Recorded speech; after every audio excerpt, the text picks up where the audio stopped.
Well, thank you so much, Sanchali, for joining me today.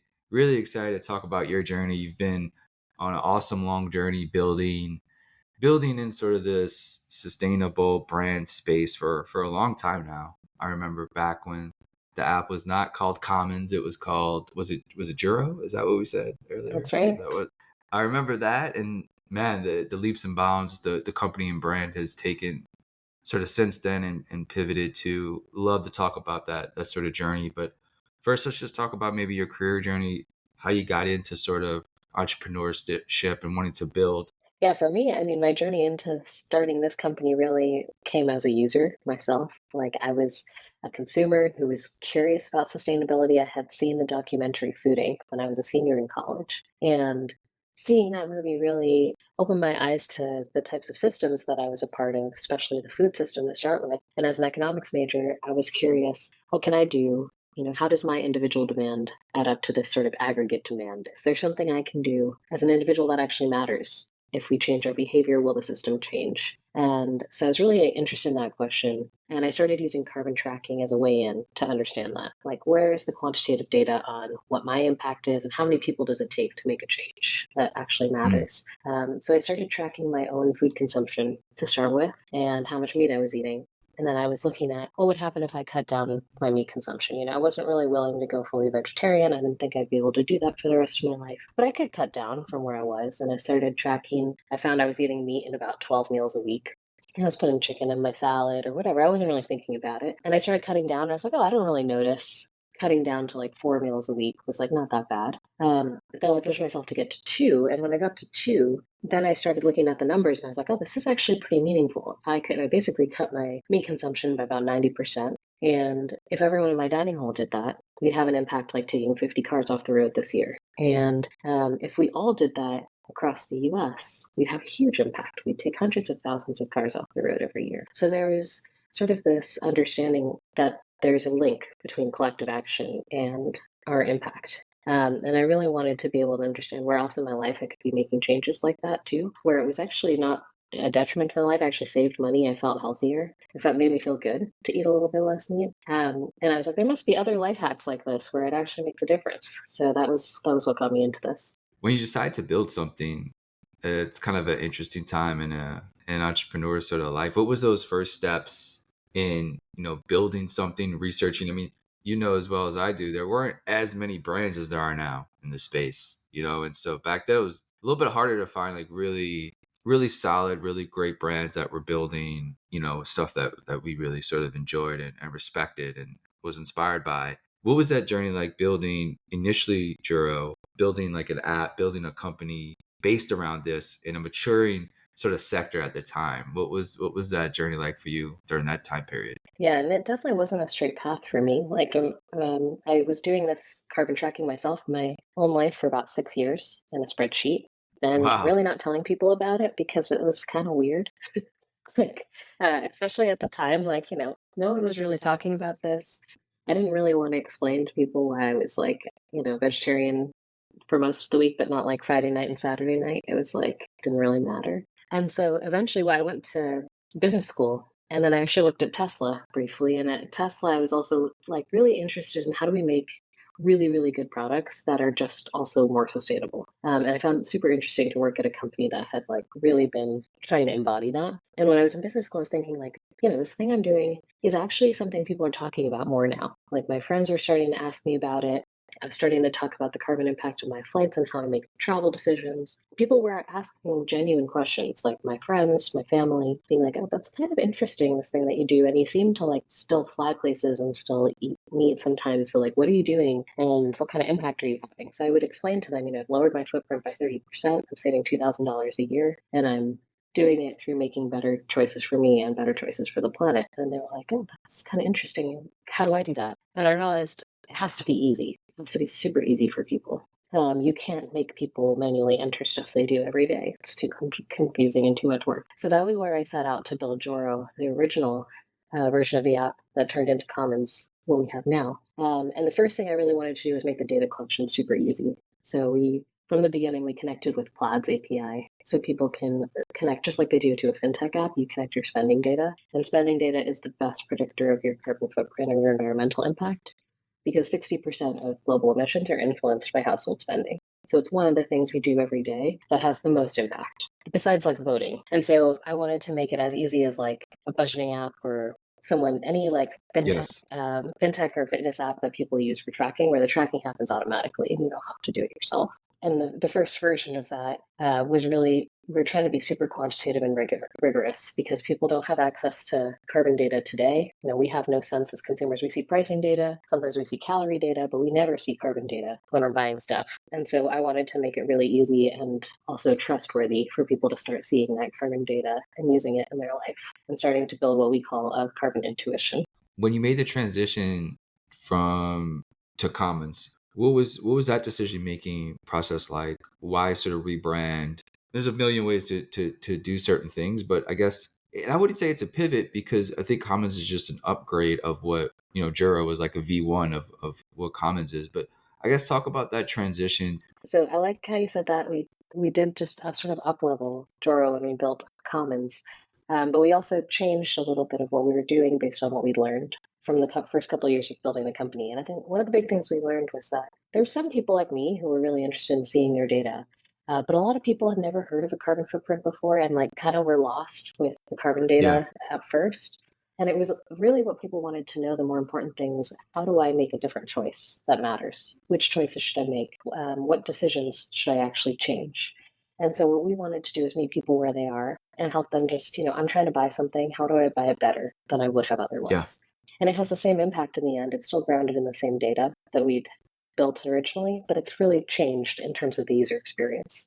And Commons also as a name really helps communicate the idea that we're all in this together. This is really about collective action. It's about a lot of people making changes. It's not about just one person making a change, but it's about how when all of us shift our behavior, we send a signal to companies to change the way they're operating. Now the app really focuses on helping people discover brands that are really walking the walk. Where should you buy from when you got to buy something? And how do you buy that thing in a more sustainable way and a way that hopefully saves you money as well? And then we also now have a rewards program that allows people to get cash back or to invest that cash into climate projects when they actually make the more sustainable choice. Incentives always move things forward. Talk about that within the app, like the incentives and sort of the seeds. Let's call the rewards kind of points. Does that go back to like cashback off of products within sort of the app and products off of brands? I guess talk about how that works. Yeah, now in the app, when you join, you can earn seeds when you make choices that are more sustainable. You can also earn seeds just for getting set up. Like if you set up carbon tracking, you choose to do Yeah, carbon offsetting, you'll earn seeds for sustainable choices you make in the app. And then you can also earn seeds when you shop at sustainable companies. So we're constantly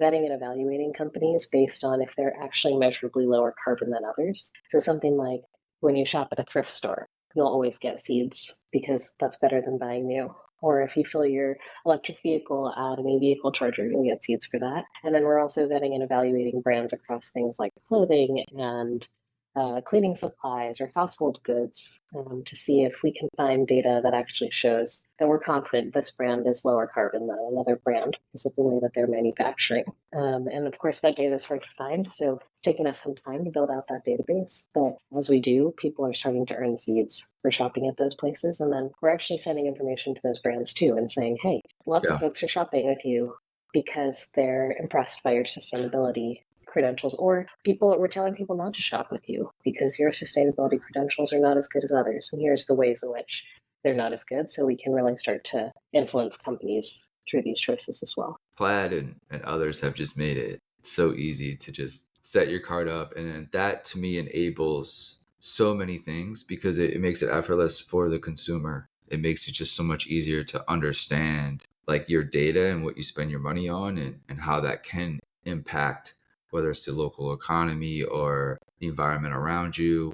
There's just such a, we kind of hear like data is like a bad thing a lot of times, but data can be used for some amazing things, when the right people get get activated on it and understand how to use If it in a positive way. for the things that are important, consumers do have data usually, for stuff like Yeah. pricing. Like imagine if we didn't have pricing data. Like we were going to the store and buying stuff and we didn't know until after we bought it how much it was.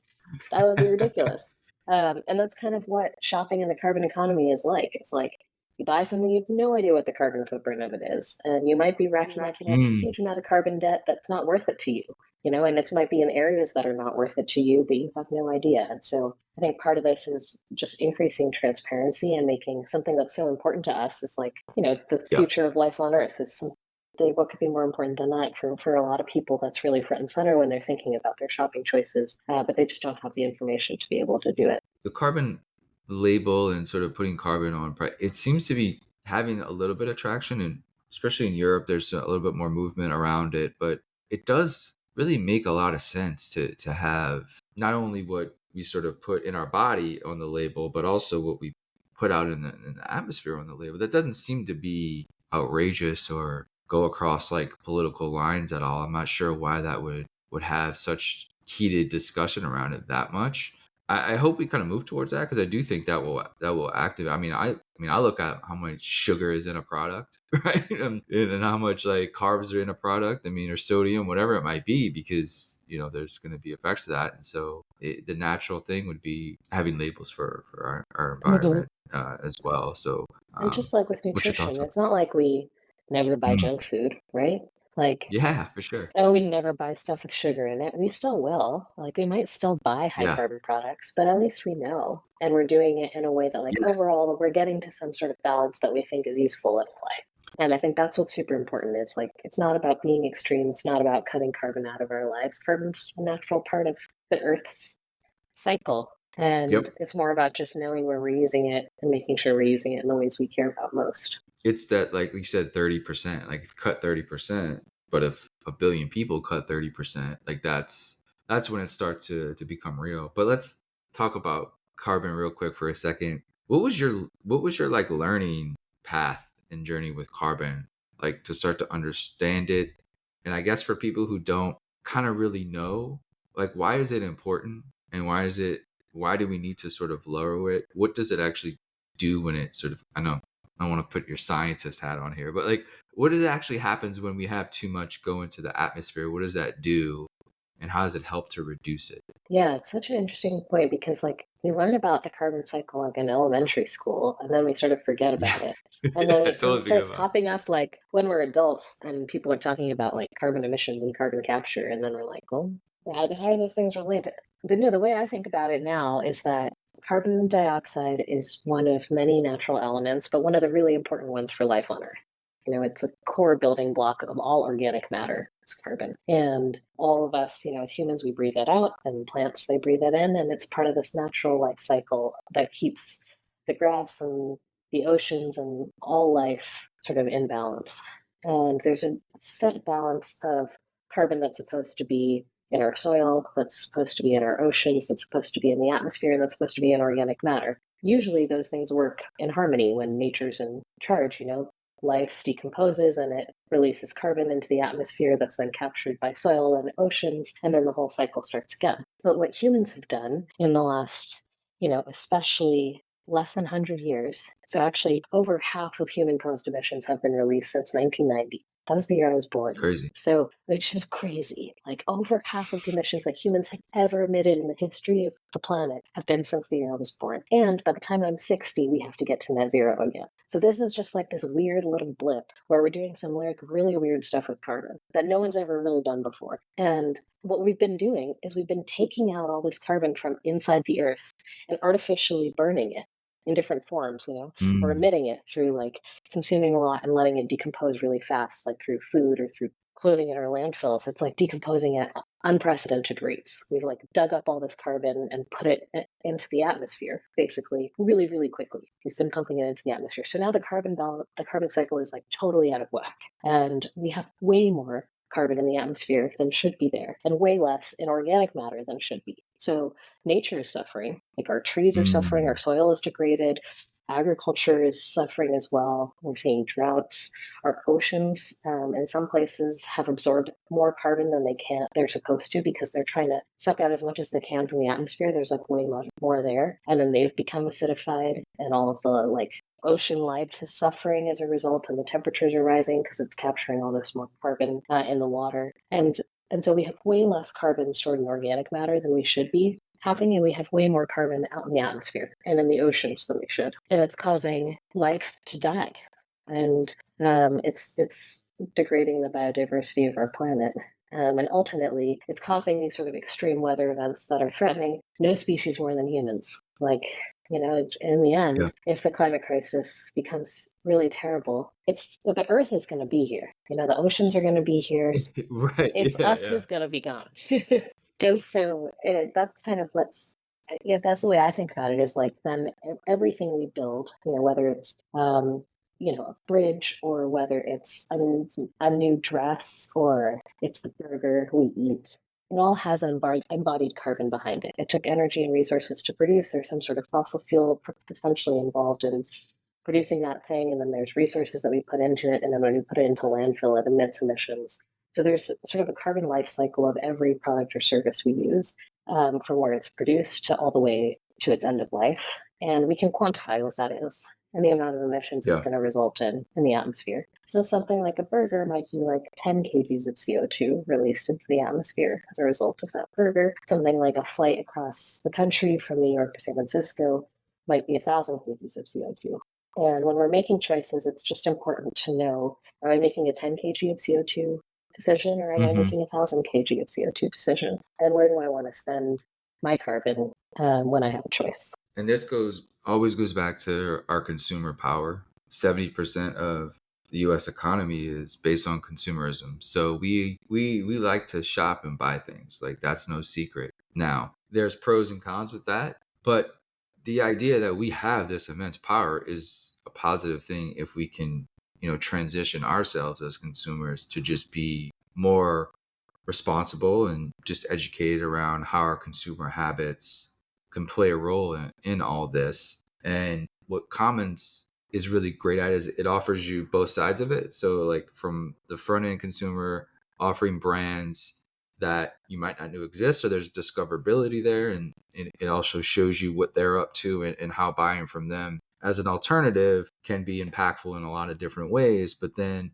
also on the back end, you can do sort of carbon offsets, maybe over your excess sort of carbon that you emit as personally day by day or month by month. Talk about the carbon offset part. Another sort of, I think, maybe a little bit opaque part of this sort of new economy and industry that we in, because carbon offsets, there's a whole sort of market around this, but there's also just a simple ability to do it, which I think Commons has really bundled into a very easy way to do it. But talk about carbon offsets and maybe why they are so important and how Commons and shopping can make this sort of easier. So I think what's really important for people to realize too is that, like, we can make a pretty big difference with our certain shopping choices, but we do live in an economy that's mostly powered by fossil fuels, and so there's no way that we can get down to zero by ourselves. We need policy change. We need structural changes in our systems to get there. We can reduce by 20 to 30%. I was mentioning I lowered my emissions by 30%. Last year, on average, we found our users were lowering their emissions by 19%. So really amazing progress, but there's always going to be a big chunk of our emissions that we can't get to zero. And that's where sometimes investing in projects that are drawing down carbon above and beyond what we can do is really helpful.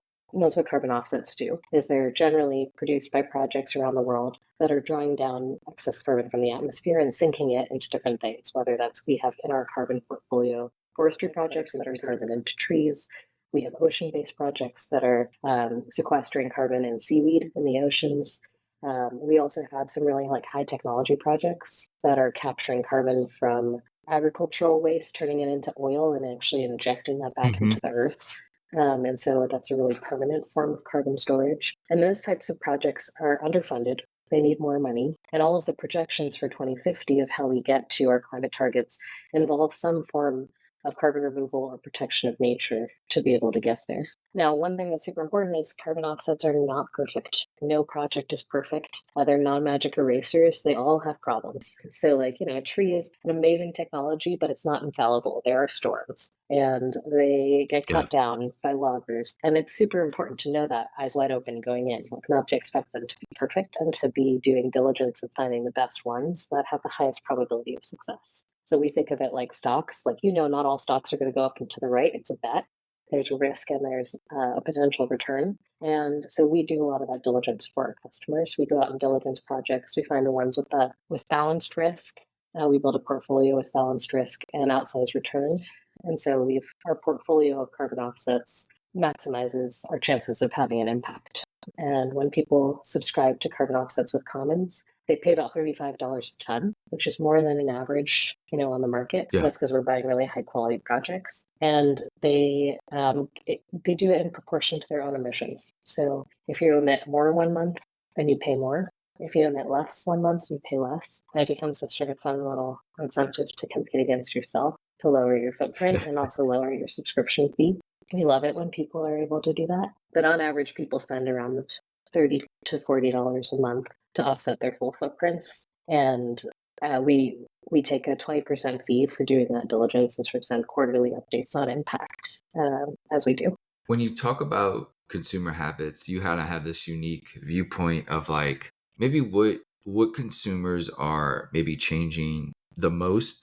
Are they buying clothes maybe more so than looking at food choices, or taking public transportation or riding a bike rather than a car? Like, maybe what are some of the things that you're seeing from consumers that maybe other consumers can sort of look at things like, oh, that's interesting. I could do that. That's an easy sort of change. Is it clothes? Is it food? Is it alternative form of transportation? What do you see from your lens? Yeah, we love looking at this stuff because it's like super interesting to be able to learn from what other people are doing. And what we found, so we just wrapped up our last year's impact report, and we found one of the things people were shifting the most was in their clothing purchases. People are Yeah. super excited about shopping secondhand in particular. We saw 92% more people shop Mm, secondhand last year than the year before. And specifically, there's a few places that were really popular and like grew in popularity very quickly among the people on our platform. Poshmark was one of them, yeah. and Mercari and Depop were three of the fastest growing platforms that people were really excited about. We also saw a lot of changes in transport, people taking more public Mm, transportation and shifting more to electric vehicles. We're seeing more and more of our users filling their cars at electric vehicle charging stations. And then also people spending less money on gas. Gas has been expensive the last few years, and people have been cutting down a little bit. They've been more judicious about when they use their cars versus when they decide to take a train or a bus. And so that's been super interesting to see. Also, green rideshare has gone up. So we have an opportunity for when mm, people take rideshare like Uber or Lyft, people can let us know if they took a green car, so an e-vehicle. And they can get points when they do that. They get earn seeds if they do that. And so more and more people are doing that. Those services are also rolling out in more parts of the country, which is exciting. And I think the other thing we really saw was people shopping more locally, especially mm, that comes across on food or farmers yeah. markets. But in general, like people trying to support their local businesses. When you have mentions kind of, it's always been a struggle for me of like who to feature on Calls Artists, and like I don't want to be sort of this like gate person of like who I think is good and who I think is not. Like, how do you look at due diligence of a brand? If they reach out, or you find it somehow. Like, what's that process like? What do you sort of look for when doing sort of this onboarding of a brand? And do you have to say no a lot? Like, what's that sort of process like, and what do you and your team look for? This is one of the hardest things we've been doing Hmm. recently, and we're constantly trying to improve this process because this is what it all comes down to: is we got to be really trustworthy and rigorous in our evaluations, and we know that that's the biggest thing. Is our customers are sick of greenwashing, and we want them to be able to Yeah, come here and find really trustworthy information. So we've been taking a pretty rigorous and slow approach, which can be frustrating too, because a lot of our users write in, they're like, "This is a sustainable company in my town. Like, why can't you recognize it?" And it's really hard to recognize yeah, all of the sustainable businesses. But what we've been doing is taking a first step of like, is this company's business model inherently more sustainable than another way to buy? And that allows us to say yes to a lot of companies, like even small local thrift stores. We can say, yeah. yes, this is definitely better than buying from another new place.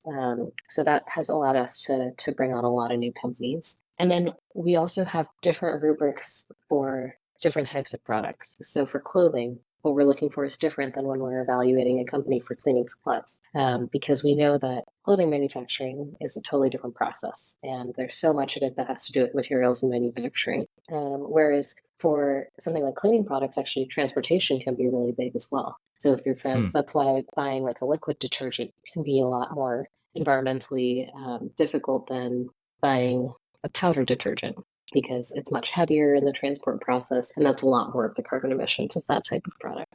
So we do create sort of different evaluation criteria for every type of product.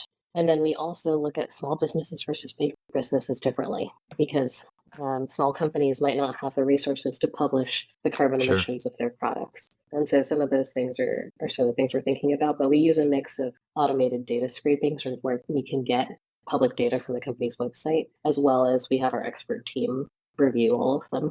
I'll kind of end a little bit on the future. I know there's so many different dynamics that come into all this, and you've had an amazing journey so far. What do the next sort of 3 to 5 years look like for Commons? What are some of the goals and successes you would like to achieve as a team, as a company, as a product? I think I would call out two big things.